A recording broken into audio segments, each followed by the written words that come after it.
ও মা, শিগগিরই চলো, ভাই আর দাদা মারপিট করছে। কেন, কি হয়েছেটা কি? আমি কিছু জানি না, তুমি তাড়াতাড়ি চলো। আচ্ছা চল তো দেখে আসি। আর বলবি আমাকে কুড়িয়ে পেয়েছে নাকি তোকে কুড়িয়ে পেয়েছে? ও মা, দেখেছো ওরা কেমন মারপিট করছে? চল তো দেখে আসি।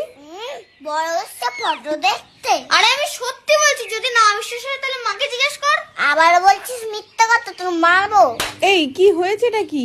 আর ঘরটা এরকম অবস্থা করেছিস কেন?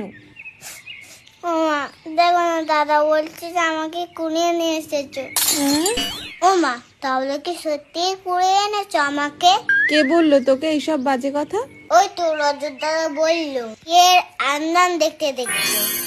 তা কি বলেছে একটু শুনি তোর রজত দাদা। তোমরা বিয়ে আনবালে আমার তো একটাও ছবি নেই।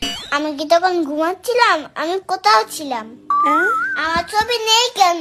তাহলে কি রজত দাদা যেটাই বললো সেটাই ঠিক? না মামি, আমি ওসব বলিনি, ও মিথ্যা কথা বলছে। আমি মিথ্যা কথা বলছি, তুই তো বললি। আমি কখন বললাম? রজত, ভাইকে কিন্তু কাঁদাবি না, আমি কিন্তু কাজ করছি। তোকে ঘুরিয়ে পেয়েছে। হ্যাঁ, তোকে কুড়িয়ে পেয়েছে। তোকে পেয়েছে, তোকে। যা তো, ভালো হয়েছে।